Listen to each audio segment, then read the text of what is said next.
So like Charlie Parker, when I studied with Richie Hart, I told him like the more I see Charlie Parker, he's more like a blues sounds and chromatic, and he said like exactly. The Charlie Parker is like a blues, but he took out some bluesy play, but he uses the blues sound in his bebop line. So it just using those notes in a new context.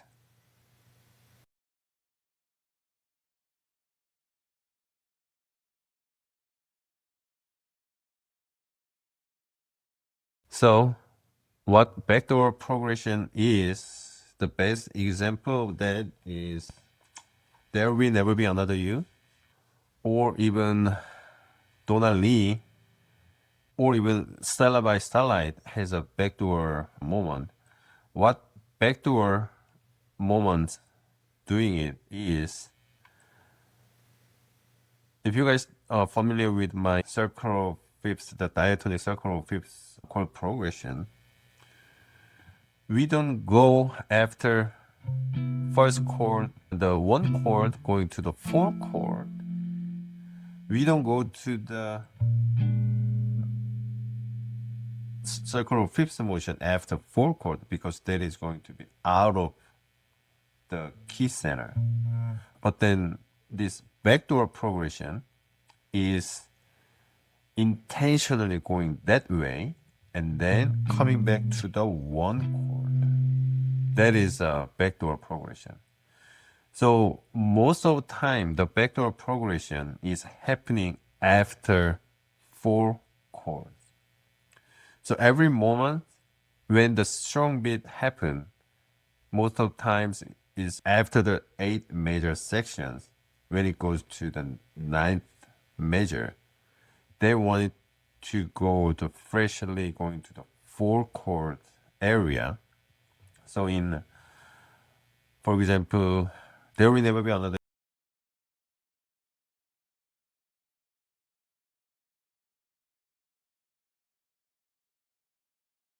You. Over here, we are going into the four chord.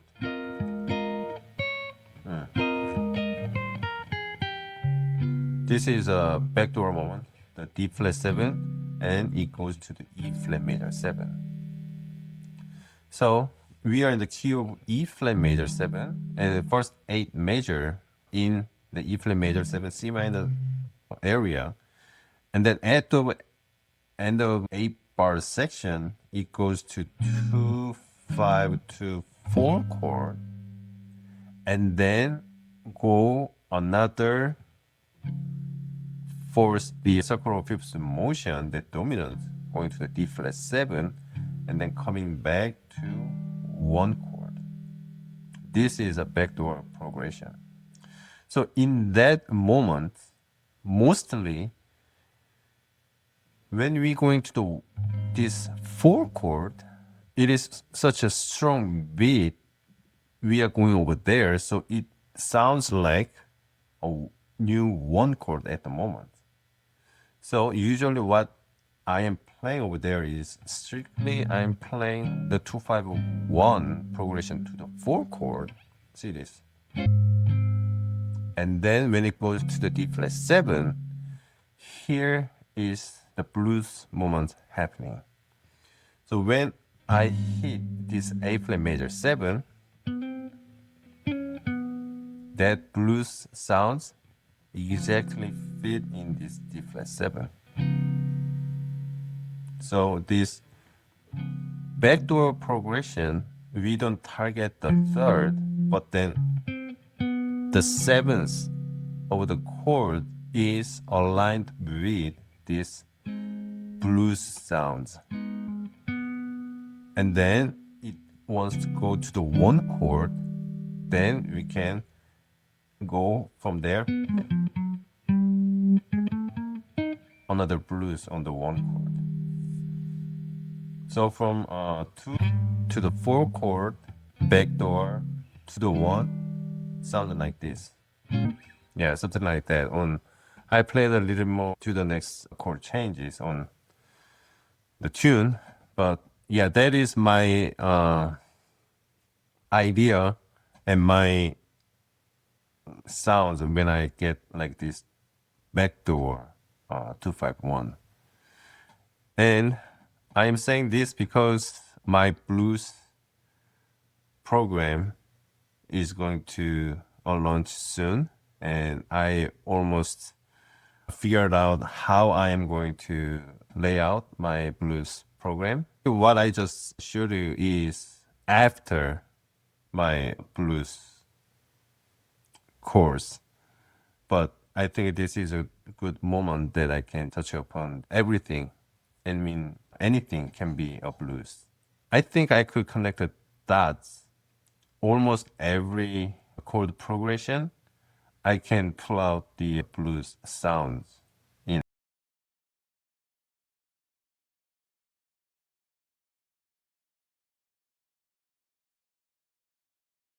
So, like Charlie Parker, when I studied with Richie Hart, I told him like, the more I see Charlie Parker, he's more like a blues sounds and chromatic, and he said like exactly.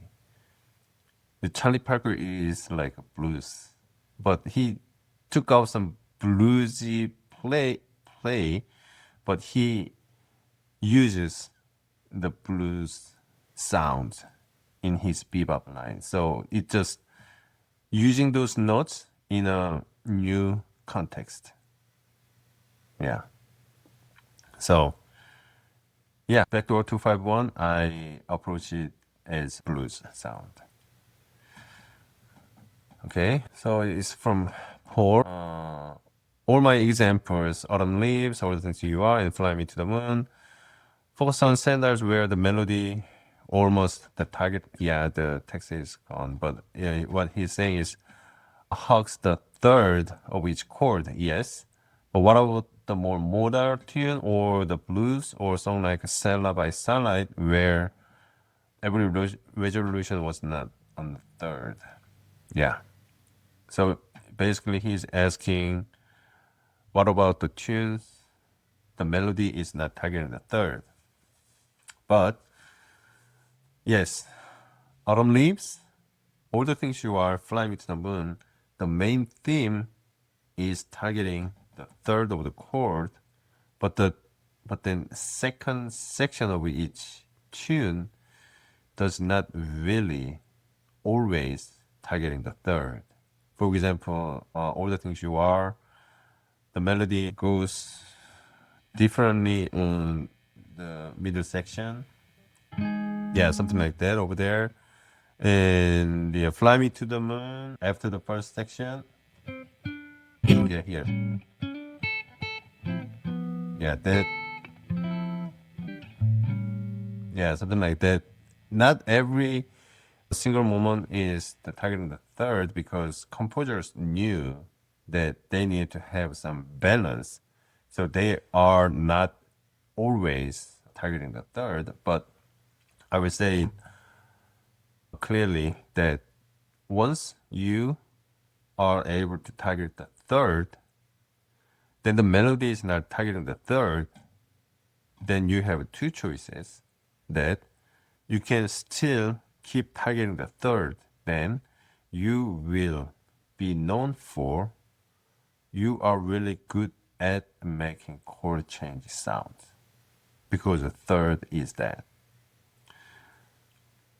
And then you have another path that, okay, the melody is changed it, so I will target the melody. Then you will be known for truth, true for the tune player. That in your solo, you have like a melody all over the place. So either way you are going, keep targeting the melody or keep targeting the third is really valid and really good for your improvisation. So either way, you can choose, or I would say, I think you should be able to do them both. Because, yeah, the composers, they compose the tune in that way because they want to have the balance in their tune. The balance means the listeners they cannot expect something that, oh, this is going to happen. Oh, this is going to happen. That you are not always targeting the third, or you are not always targeting the melody. That will refresh the listener's ear.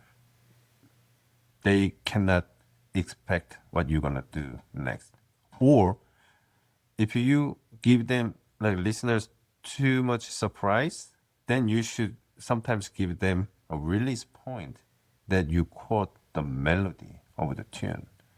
Yeah, so in any choices, you have to be balanced. Okay? So,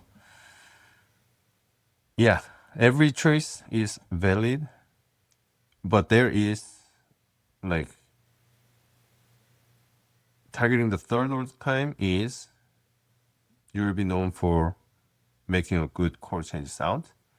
And then targeting the melody means you are, like, truth for the melody of the tune in your improvisation.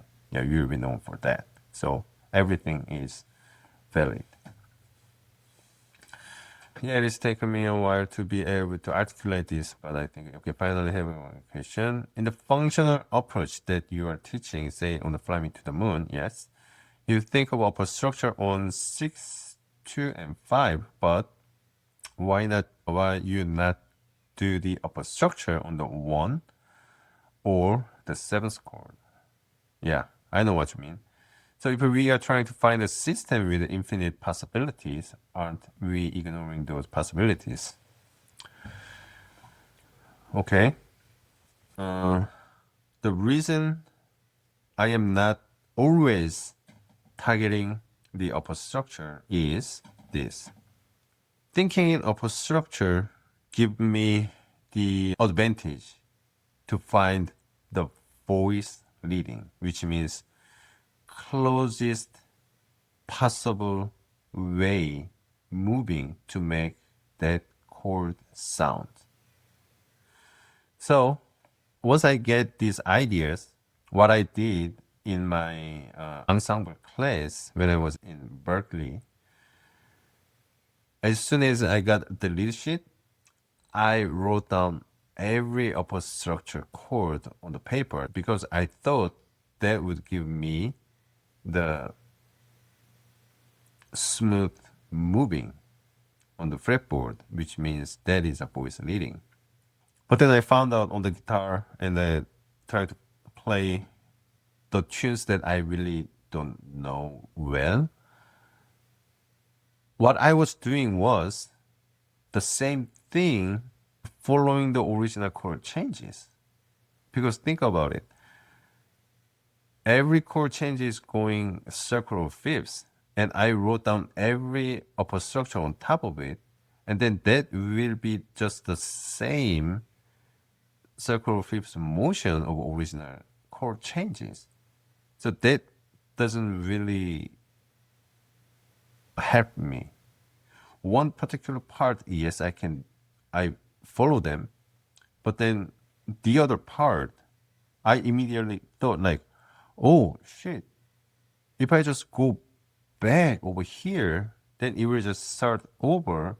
So on this part, I really do not need to thinking in the upper structure because I can just stay there and move around and then coming back to the original change sounds will give me more effective movement, the voice leading advantage in those progression.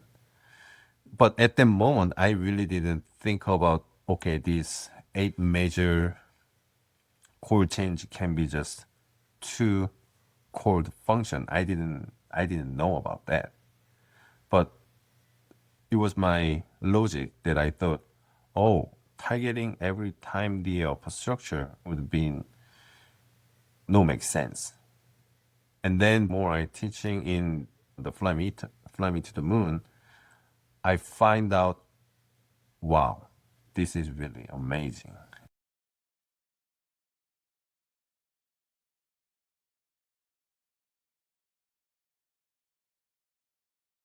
And then functional harmony is giving us that advantage.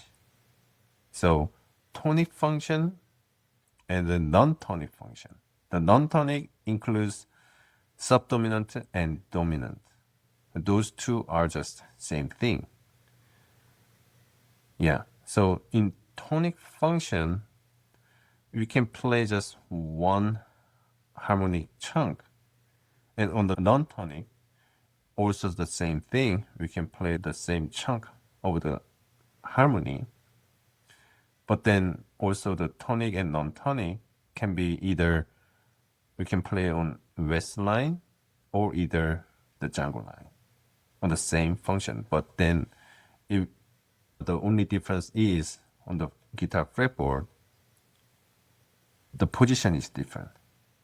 But still, the target notes in every those 8 measure, the target notes makes all difference. So the target should be its own target, but then whole structure where we are moving around, that is just same thing circling all over. Does that make sense?